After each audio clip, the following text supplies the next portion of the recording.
मैं मोहर सिंह मीणा कमला Modi girls college Neemka थाना से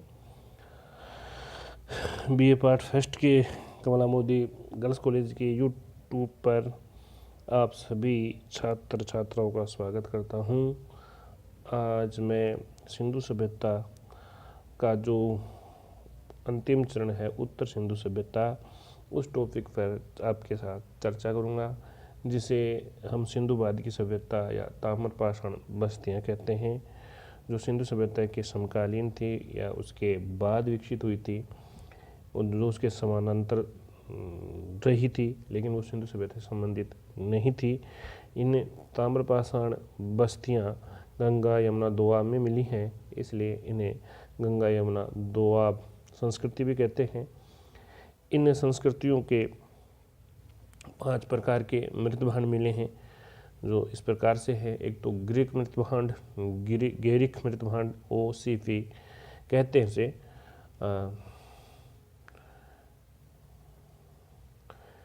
ये हड़प्पा सभ्यता के समकालीन थी, लेकिन उनसे संबंधित नहीं थी। दूसरे हैं काले लाल मृतभांड, BRW, ये भी समकालीन थे, लेकिन उसके ब्लैक रेयर, लेकिन ये भी सिंधु सभ्यता से संबंधित नहीं थे। तीसरे चित्रधूसर, PGW, पेंटेड ग्रे वेयर, ये सिंधु सभ्यता के बाद के हैं। चौथा है ताम्र निधियाँ, ताम्र संचय, ये भी सिंधु सभ्यता के या हड़प्पा सभ्यता के बाद की है। काले पॉलिशदार मृतभांड BPW, ये भी सिंधु सभ्यता के बाद के हैं। तो ये जो सभ्यताएं हैं, इनमें से 2 OCP और BRW समकालीन है, PGW ताम्र निधि BPW ये बाद की है। सबसे पहले लेते हैं हम गेरिक मृतभांड, OCP। इनका समय 2400 से 1800 BC है। इनका जो मुख्य स्थल जो मिले हैं वो है अंतरज्जी खेड़ा, जीझाना, लाल किला, बहादराबाद, अम्बरवेली, आलमगीरपुर। प्रथम बार इसके साक्ष्य बंदायू के पास त्रिशोली, UP, बिजनौर के पास राजपुर उस 1953 से प्राप्त हुए हैं। ये संस्कृति गंगा यमुना दोआब में स्थित एक ताम्रपाषाण संस्कृति थी। यहाँ पर कच्ची ईंटों के मकान, वर्गाकार गोलाकार मकान प्राप्त हुए, जिन्हें आंगन मिट्टी से ढका जाता। मकानों के निर्माण में सरगंडों का उपयोग किया जाता था, ये इसकी विशेषता थी। काले लाल मृतभांडों की संस्कृति BRW 2400 से दूसरी शताब्दी ईस्वी तक की है। ये सर्वाधिक समय तक सर्वाधिक क्षेत्रफल में रही। इसके पश्चिम में लाख बवार से पूर्व में पांडुर जोरडी बंगाल तक, उत्तर में रोपड़ से दक्षिण में आदि चन्नानूर तक फैली। इस संस्कृति के मृतभांड अंदरों से किनारों का बाहरी भाग काला, जबकि बाहरी भाग लाल रंग का होता था। अंदर के काला और बाहर से ये लाल होते थे। इस संस्कृति का पहला स्तर अंतरज्जी खेड़ा से मिला है। अंतरज्जी खेड़ा से काले मृतभांड भी मिले हैं। इस संस्कृति से पहले की संस्कृति गेरिक मृतभांड संस्कृति के साक्ष्य भी यहाँ अंतरज्जी खेड़ा से मिले हैं। इससे एक प्रश्न बनता है कि हड़प्पा संस्कृति के अन्य समकालीन संस्कृति से व्यापारिक संबंध थे। ये कथन सही है और कारण है काशी युगीन सभ्यताएं विस्तृत विनिमय नेटवर्क से प्रतिपादित थी। ये भी दोनों सही है और इसका एक कारण भी है, इसलिए कथन कारण दोनों सही है।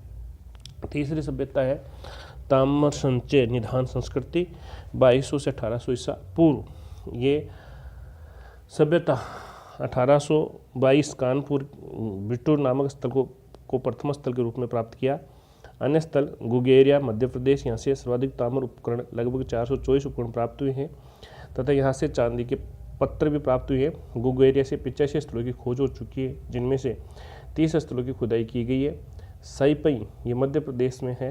ये गेरिक मृतभांड संस्कृति के साक्ष्य मिले हैं। कुछ इतिहासकारों ने ताम्र संचयी संस्कृति का संबंध गेरिक मृतभांड संस्कृति से जोड़ा है। चित्रधूसर मृतभांड संस्कृति PGW, ये 1600 से 900 ईसा पूर्व की संस्कृति वेदकालीन समकालीन है। इस संस्कृति का प्रथम साक्ष्य छतरपुर उत्तर प्रदेश से 1963 से मिले हैं। अन्य स्थल इसके हस्तिनापुर है, भगवानपुरा है, दधीरी है, कटपालन है, नागर है, जाखेड़ा है, रोपड़ है, बुखारी है। कुल 750 स्थल प्राप्त हुए, जिनमें क्षेत्रों की खुदाई हो चुकी है। हस्तिनापुर गंगा यमुना में स्थित एकमात्र चित्रधूसर संस्कृति का स्थल है, जहाँ से लोह उपकरण प्राप्त नहीं हुए। अन्य सभी स्थलों से ताम्र उपकरणों के साथ लोह उपकरण भी मिले हैं। जाखेड़ा से लोहे की हसियाँ और कुदाली प्राप्त हुई है। हस्तिनापुर से चावल, अंतरिक्ष खेड़ा से गेहूँ, जौ के साक्ष्य मिले हैं। इन दोनों स्थलों के अलावा ने किसी भी चित्रित दूसरे मृदभांड स्थल से अनाज के साक्ष्य नहीं मिले। उत्तरी काली पोलिशदार मृदभांड 1100 से 400 ईसा पूर्व 1930 से प्रथम स्थल तक्षशिला की खोज हुई। अब तक 1500 स्थल खोजे गए, जिनमें 17 स्थलों की खुदाई हो चुकी है।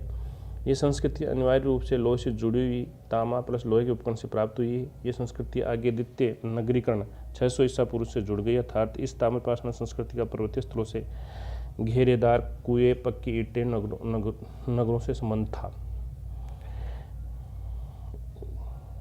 घेरेदार कुएं हैं, नगर है, इनसे ये थी सिंधु सभ्यता के बाद की जो सभ्यता पनपी। अब हम थोड़ी सी चर्चा सिंधु सभ्यता से संबंधित जो लिपि है हड़प्पा सभ्यता की, उसकी चर्चा कर लेते हैं कि हड़प्पा लिपि क्या है।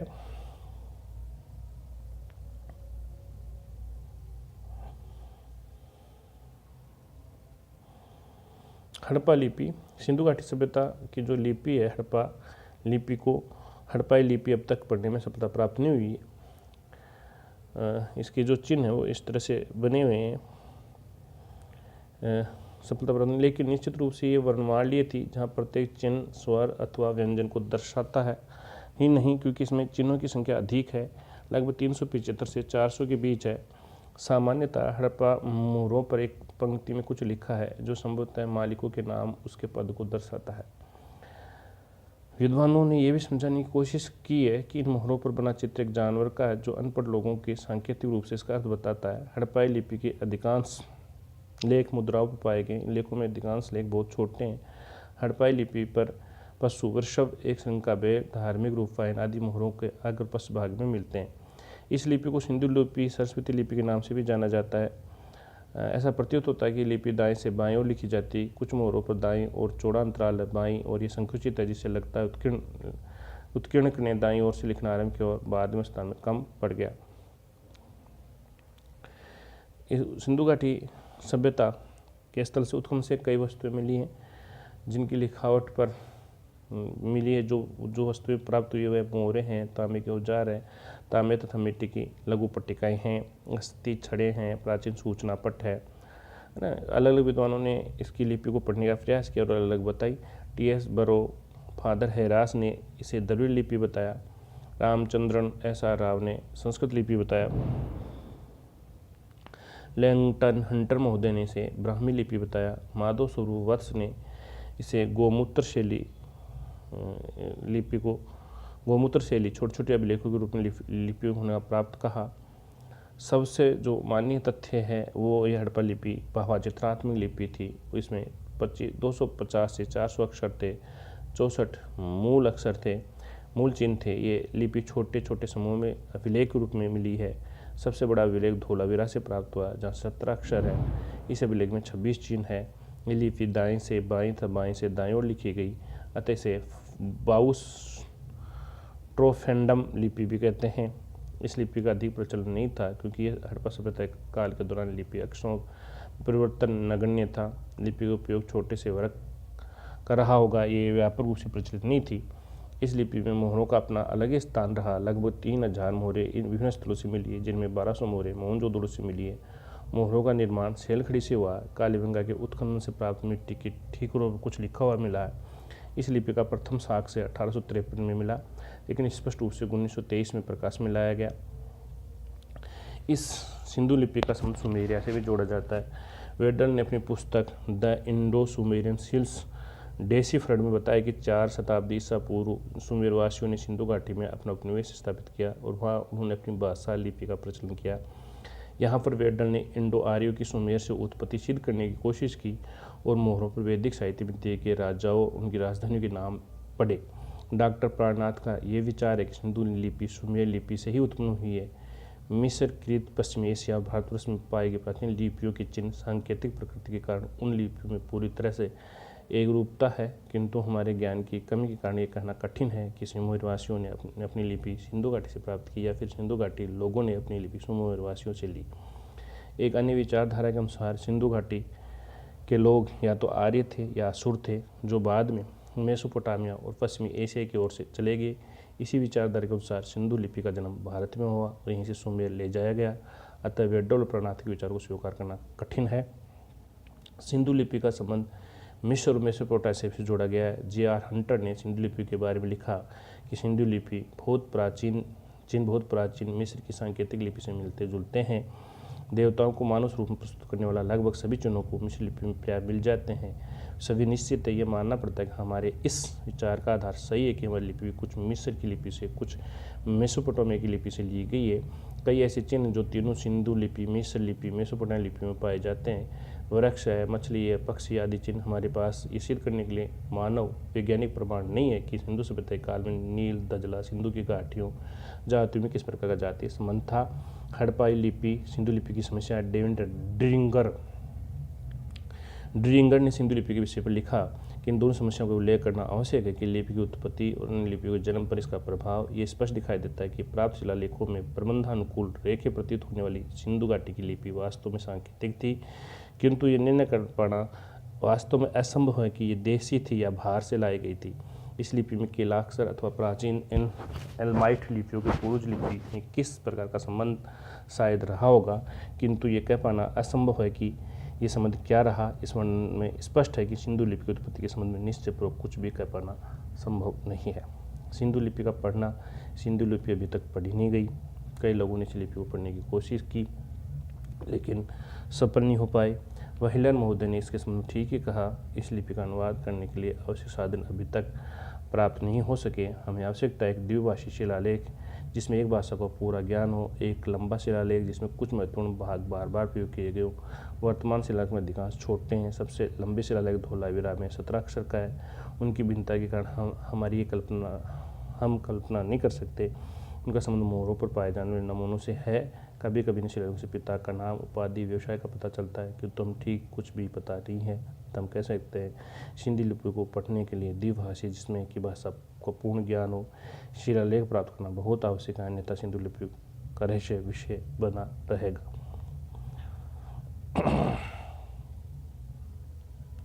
अब सिंधु घाटी सभ्यता संबंधित महत्वपूर्ण कुछ तथ्यों की बात कर लेते हैं जो निम्न प्रकार से हैं। महत्वपूर्ण जो तथ्य हैं सिंधु घाटी जो परीक्षा में पूछते हैं, एक तो ये सभ्यता आधे ऐतिहासिक थी। ठीक है, आधे ऐतिहासिक वो है जिसके अभिलेखित साक्ष्य मिले हैं लेकिन वो पढ़े और समझे नहीं गए हैं, उनको हम आधे ऐतिहासिक कहते हैं। सिंधु सभ्यता में मण मूर्तियाँ मोहनजोदड़ो से और वर्गाकार मोहर लोथल से मिली है। अभिलेख धोलावीरा से मिला है। नागार, स्नानागार, पुरोहित आवास, स्टेडियम, गोदीबाड़ा,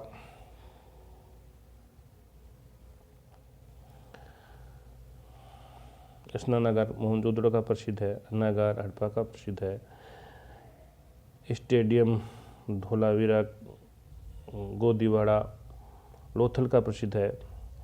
पत्थर के औजार, सीफ, मन का निर्माण, इसके लिए चंदड़ो प्रसिद्ध है।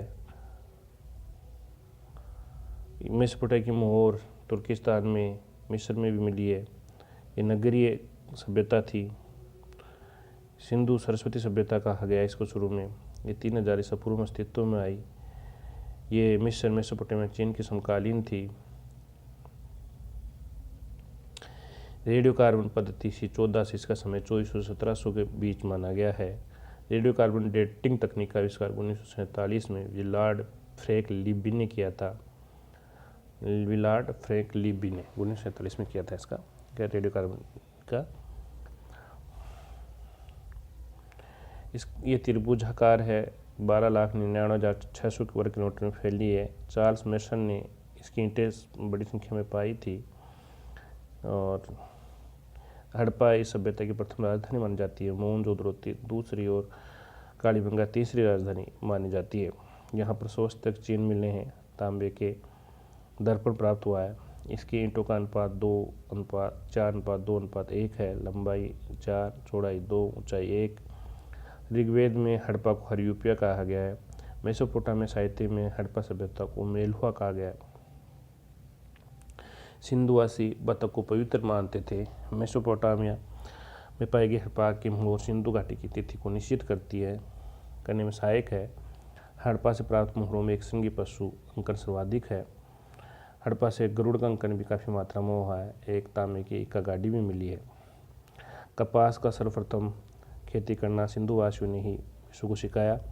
सिंधुवासी मुद्राओं पर नाव, पीपल, हाथी का चित्रण, वृक्ष आदि मिले हैं। सेल खड़ी का प्रयोग मुद्राओं पर किया जाता था। कुछ मोहरें चतुर्भुजाकार, कुछ बेलनाकार मिली हैं। सुइयाँ खूब मिली हैं जिनसे पता चलता है कि कपड़े सील के पहनते थे। तांबा खेतरी की खानों से ले जाते थे। ये नींबू से परिचित थे। 400 चित्र प्रधान लिपि के 400 चित्र मिले हैं। दाएं से बाएं लिखी जाती थी सभ्यता। इसके सर्वाधिक स्थल गुजरात में थे। इसमें माता देवी की प्रधानता थी। इसमें जाल पत्ती का प्रयोग किया गया है। सिंधु सभ्यता सुमेर, ईरान, बहरीन के व्यापारिक संबंध थे। हड़प्पा संस्कृति का समाज मातृत्वात्मक था। खिलौने, मूर्ति पूजा, पशु, मानव आकृतियाँ यहाँ पर थी। यहाँ का मुख्य भोजन गेहूँ था। कब्रिस्तान R37 हड़प्पा से प्राप्त हुआ है और हल्लूर से तलवार के साक्ष्य मिले हैं। 81वीं गिन सभ्यता थी।